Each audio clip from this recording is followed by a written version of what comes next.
ਜੋ ਸੀਜ਼ਫਾਇਰ ਹੋਇਆ ਹੈਗਾ ਈਰਾਨ ਜੰਗ ਦੇ ਵਿੱਚ 2 ਹਫ਼ਤਿਆਂ ਦਾ, ਤੇ ਕਹਿੰਦੇ ਵੀ ਹੁਣ ਜਿਹੜੀ ਅਗਲੀ ਗੱਲਬਾਤ ਆ ਉਹ ਪਾਕਿਸਤਾਨ ਦੇ ਪ੍ਰਾਈਮ ਮਿਨਿਸਟਰ ਸ਼ਹਿਬਾਜ਼ ਸ਼ਰੀਫ ਜੋ ਆ ਉਹ JD ਵੈਂਸ ਇੱਥੋਂ ਵਾਈਸ ਪ੍ਰੈਜ਼ੀਡੈਂਟ ਜਾ ਰਿਹਾ ਤੇ ਈਰਾਨ ਦੇ ਜਿਹੜੇ ਆਫੀਸ਼ੀਅਲਸ ਆ ਉਹਨਾਂ ਦੇ ਵਿਚਾਲੇ ਸ਼ੁੱਕਰਵਾਰ ਨੂੰ ਹੋਊਗੀ। ਸੋ ਮੇਨ ਇਹਦੇ ਵਿੱਚ ਜਿਹੜਾ ਸਟ੍ਰੇਟ ਆਫ ਹਾਰਮੋਜ਼ ਨੂੰ ਖੋਲ੍ਹਣ ਦਾ ਜਿਹੜਾ ਮੁੱਦਾ ਰੱਖਿਆ ਗਿਆ ਸੀਗਾ।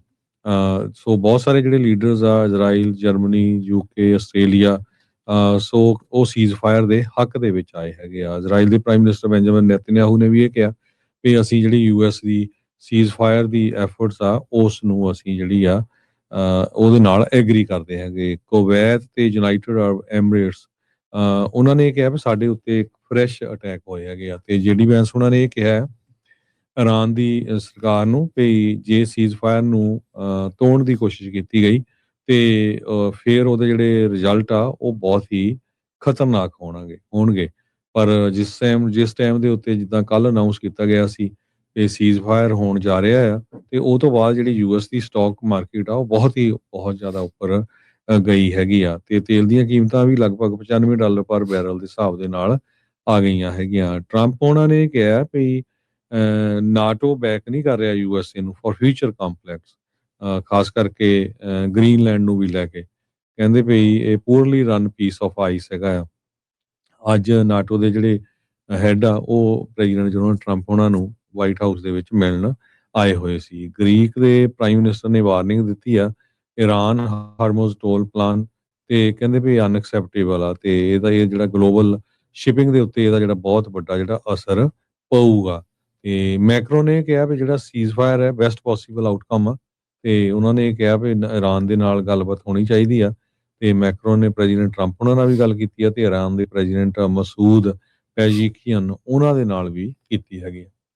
ਜੀ ਬਿਲਕੁਲ। ਉਧਰ ਪਾਕਿਸਤਾਨ ਵਾਲਿਆਂ ਨੇ 2 ਦਿਨ ਦੀ ਛੁੱਟੀ ਐਲਾਨ ਦਿੱਤੀ ਆ, 9 ਤੇ 10 ਅਪ੍ਰੈਲ ਨੂੰ ਉੱਥੇ ਨੋਟੀਫਿਕੇਸ਼ਨ ਜਾਰੀ ਕੀਤੀ ਗਈ ਆ, ਕਿਉਂਕਿ US ਤੇ ਈਰਾਨ ਦੀ ਜਿਹੜੀ ਗੱਲਬਾਤ ਉੱਥੇ ਹੋ ਸਕਦੀ ਹੈਗੀ ਆ। ਸੋ ਇਸਲਾਮਾਬਾਦ ਤੋਂ 2 ਦਿਨ ਦੀ ਛੁੱਟੀ ਦਾ ਜਿਹੜਾ ਐਲਾਨ ਆ ਉਹ ਕੀਤਾ ਗਿਆ। ਉੱਥੋਂ ਦੇ ਜਿਹੜੇ DM ਆ, ਡਿਸਟ੍ਰਿਕਟ ਮੈਜਿਸਟ੍ਰੇਟ ਆ, ਉਹਨਾਂ ਨੇ ਜਿਹੜਾ ਨੋਟੀਫਿਕੇਸ਼ਨ ਆ ਉਹ ਜਾਰੀ ਕੀਤਾ। ਕਹਿੰਦੇ ਵੀ ਜਿਹੜੀਆਂ ਅਹਿਮ ਸੁਵਿਧਾਵਾਂ ਨੇ, ਐਸੈਂਸ਼ੀਅਲ ਸਰਵਿਸਿਜ਼ ਆ, ਉਹ ਚੱਲਦੀਆਂ ਰਹਿਣਗੀਆਂ, ਜਿਵੇਂ ਕਿ ਹਸਪਤਾਲ ਵੀ।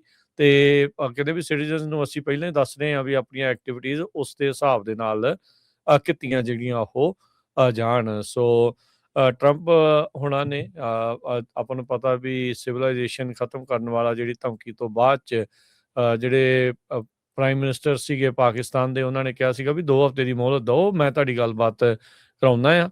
ਤੇ ਇਵੈਂਚੁਅਲੀ ਜਿਹੜੇ ਪ੍ਰੈਜ਼ੀਡੈਂਟ ਟਰੰਪ ਆ ਉਹਨਾਂ ਨੇ ਇਹ ਸੀਜ਼ਫਾਇਰ ਐਲਾਨੀ ਸੀ। ਈਰਾਨ ਵਾਲੇ ਆਪਣੇ 10 ਪੁਆਇੰਟ ਦੱਸੀ ਜਾਂਦੇ ਸੀਗੇ, ਪਰ ਅੱਜ ਵਾਈਟ ਹਾਊਸ ਨੇ ਕਲੀਅਰ ਕਰ ਦਿੱਤਾ ਵੀ ਉਹ ਵਾਲੇ ਜਿਹੜੇ 10 ਪੁਆਇੰਟਾਂ ਦੀ ਗੱਲ ਨਹੀਂ ਹੋ ਰਹੀ, ਵੱਖਰੇ ਨੁਕਤਿਆਂ ਦੇ ਉੱਤੇ ਜਿਹੜੀ ਸੀਜ਼ਫਾਇਰ ਦੀ ਜਿਹੜੀ ਚਰਚਾ ਆ ਉਹ ਚੱਲ ਰਹੀ ਆ।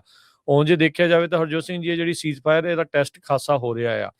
ਲੈਬਨਾਨ ਦੇ ਵਿੱਚ ਇਜ਼ਰਾਈਲ ਦੀ ਜਿਹੜੇ ਅਟੈਕ ਨੇ ਉਹ ਹੋਰ ਜ਼ਿਆਦਾ ਤੇਜ਼ ਹੋਏ ਨੇ। ਅੱਜ ਇਹ ਰਿਪੋਰਟ ਕੀਤਾ ਜਾ ਰਿਹਾ ਵੀ ਤਕਰੀਬਨ 182 ਲੋਕ ਇਹਨਾਂ ਹਮਲਿਆਂ ਦੇ ਵਿੱਚ ਮਾਰੇ ਗਏ ਆ। JD ਵੈਂਸ ਨੇ ਇਸ ਦੇ ਉੱਤੇ ਟਿੱਪਣੀ ਕਰਦੇ ਹੋਏ ਕਿਹਾ ਵੀ ਲੈਬਨਾਨ ਕਦੀ ਵੀ ਇਸ ਸੀਜ਼ਫਾਇਰ ਦੇ ਵਿੱਚ ਸ਼ਾਮਲ ਨਹੀਂ ਸੀ, ਵੀ ਉੱਥੇ ਹਮਲਾ ਜਿਹੜਾ ਇਜ਼ਰਾਈਲ ਵਾਲੇ ਨਹੀਂ ਕਰਨਗੇ। ਸੋ ਇਜ਼ਰਾਈਲ ਆਪਣੀ ਜਿਹੜੀ ਬੰਬਾਰਡਮੈਂਟ ਆ, ਏਅਰ ਸਟ੍ਰਾਈਕਸ ਆ, ਉਹ ਲੈਬਨਾਨ ਦੀ ਰਾਜਧਾਨੀ ਬੇਰੂਟ ਤੇ ਹੋਰ ਉਸ ਦੇ ਇਲਾਕਿਆਂ 'ਚ ਜਿੱਥੇ ਖਾਸ ਕਰਕੇ ਹਿਜ਼ਬੁੱਲਾ ਦਾ ਸਟਰੋਂਗ ਹੋਲਡ ਆ, ਜਾਂ ਜਿਹੜੇ ਬਿਲਡਿੰਗਸ ਦੇ ਵਿੱਚ ਹਿਜ਼ਬੁੱਲਾ ਵਾਲੇ ਮੇਨ ਤੌਰ ਦੇ ਉੱਤੇ ਹੈਗੇ ਨੇ, ਉਹਨਾਂ ਨੂੰ ਲਗਾਤਾਰ ਜਿਹੜਾ ਨਿਸ਼ਾਨਾ ਆ ਉਹ ਬਣਾ ਰਿਹਾ ਆ। JD ਵੈਂਸ ਦੇ ਨਾਲ ਪਾਕਿਸਤਾਨ ਦੇ ਵਿੱਚ ਸਟੀਵ ਵਿਟਕੌਫ ਜਿਹੜਾ US ਦਾ ਐਨਵਾਏ, ਤੇ ਰਾਸ਼ਟਰਪਤੀ ਟਰੰਪ ਦਾ ਜਿਹੜਾ ਜਵਾਈ ਆ ਜੈਰਡ ਕੁਸ਼ਨਰ, ਉਹ ਉੱਥੇ ਪਹੁੰਚੇ ਹੋਣਗੇ। ਪ੍ਰੈਸ ਸਕੱਤਰ ਕੈਰੋਲਿਨ ਲਿਵਿਟ ਨੇ ਇਸ ਦੀ ਕਨਫਰਮੇਸ਼ਨ ਜਿਹੜੀ ਉਹ ਦਿੱਤੀ ਹੈਗੀ ਆ। ਇਰਾਨੀਅਨ ਜਿਹੜਾ ਸਟੇਟ ਮੀਡੀਆ ਆ ਉਹ ਇਹ ਕਹਿ ਰਿਹਾ ਆ ਵੀ ਮੁਲਕ ਨੇ ਇੱਕ ਵਾਰੀ ਫਿਰ ਸਟ੍ਰੇਟ ਆਫ ਹਾਰਮਜ਼ ਉਸ ਨੂੰ ਬੰਦ ਕਰ ਦਿੱਤਾ ਆ। ਸੀਜ਼ਫਾਇਰ ਦੇ ਵਿੱਚ ਸ਼ਰਤ ਸੀਗੀ ਸਟ੍ਰੇਟ ਆਫ ਹਾਰਮਜ਼ ਨੂੰ ਖੋਲ੍ਹਣ ਦੀ, ਪਰ ਕਹਿੰਦੇ ਵੀ ਲਬਨਾਨ ਦੇ ਵਿੱਚ ਬੰਬਾਰਡਮੈਂਟ ਚੱਲ ਰਹੀ ਹੈ ਇਜ਼ਰਾਈਲ ਦੇ ਦੁਆਰਾ, ਇਸ ਲਈ ਇਰਾਨ ਵਾਲਿਆਂ ਨੇ ਕਿਹਾ ਵੀ ਅਸੀਂ ਜਿਹੜਾ ਸਟ੍ਰੇਟ ਆਫ ਹਾਰਮਜ਼ ਆ ਉਸ ਨੂੰ ਮੁੜ ਦੁਬਾਰਾ ਬੰਦ ਜਿਹੜਾ ਉਹ ਕਰ ਰਹੇ ਆ। ਸੋ ਲਬਨਾਨ ਇਸ ਸੀਜ਼ਫਾਇਰ ਦਾ ਹਿੱਸਾ ਜਾਂ ਨਹੀਂ ਹੈਗਾ, ਉਸ ਨੂੰ ਲੈ ਕੇ ਕਨਫਿਊਜ਼ਨ ਕਾਫੀ ਜਿਹੜੀ ਉਹ ਚੱਲ ਰਹੀ ਸੀ, ਪਰ JD ਵੈਂਸ ਦੇ ਬਿਆਨ ਇਹ ਦੱਸਦਾ ਆ ਵੀ ਉਹ ਇਸ ਦੇ ਵਿੱਚ ਸ਼ਾਮਿਲ ਨਹੀਂ ਆ। ਨਾਟੋ ਦੀ ਜਿਹੜੀ ਹਰਜੋਤ ਸਿੰਘ ਦੀ ਗੱਲ ਕੀਤੀ ਤੇ ਟਰੰਪ ਹੁਣਾਂ ਨੇ ਸਾਰਿਆਂ ਦੇ ਮੋਹਰੇ ਹੀ ਜਿਹੜੇ ਸਕੱਤਰ ਜਨਰਲ ਹੈਗੇ ਆ ਨਾਟੋ ਦੇ ਮਾਰਕ ਰਟ, ਉਹਨਾਂ ਨੂੰ ਝਾੜਿਆ, ਕਹਿੰਦੇ ਵੀ ਕਿੱਥੇ ਸੀਗੇ ਤੁਸੀਂ ਜਦੋਂ ਸਾਨੂੰ ਤੁਹਾਡੀ ਲੋੜ ਸੀਗੀ। ਸੋ ਰਾਸ਼ਟਰਪਤੀ ਟਰੰਪ ਨੇ ਕਹਿੰਦੇ ਵੀ ਹੁਣ ਕੀ ਅੱਗੇ ਕੋਈ ਇਦਾਂ ਦਾ ਕਦਮ ਚੱਕਣਗੇ ਜਿਹਦੇ ਨਾਲ ਨਾਟੋ ਨੂੰ ਪਨਿਸ਼ ਕੀਤਾ ਜਾ ਸਕਦਾ ਆ। ਇਹ ਜਿਹੜਾ ਉਹ ਦੇਖਣ ਵਾਲੀ ਗੱਲ ਰਹੇਗੀ।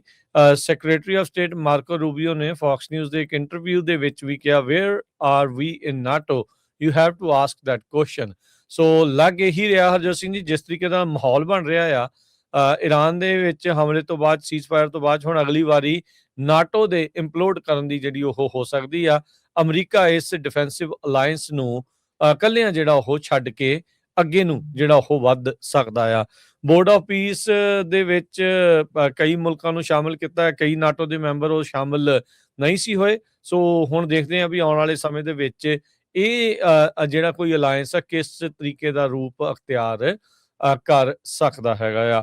ਉਧਰ ਬ੍ਰਿਕਸ ਨੂੰ ਲੈ ਕੇ ਜਿਹੜੀ ਹਰਜੋਤ ਸਿੰਘ ਜੀ ਚਰਚਾ ਇਹ ਆ ਵੀ ਹੁਣ ਜਦੋਂ ਇਰਾਨ ਦੇ ਉੱਤੇ ਹਮਲਾ ਹੋਇਆ ਆ ਤੇ ਕਹਿਣ ਨੂੰ ਇਰਾਨ ਵੀ ਬ੍ਰਿਕਸ ਦੇ ਇੱਕ ਮੈਂਬਰਾਂ ਦੇ ਵਿੱਚੋਂ ਇੱਕ ਹੈਗਾ, ਮੁੱਢਲੇ ਤਾਂ ਨਹੀਂ ਪਰ ਬਾਅਦ ਦੇ ਵਿੱਚ ਉਹਨਾਂ ਨੇ ਜੁਆਇਨ ਕੀਤਾ ਸੀਗਾ, ਪਰ ਬ੍ਰਿਕਸ ਕਿਤੇ ਵੀ ਸਟੈਂਡ ਕਰਦੀ ਹੋਈ ਇੱਥੇ ਨਜ਼ਰ ਜਿਹੜੀ ਉਹ ਨਹੀਂ ਆਈ ਹੈਗੀ।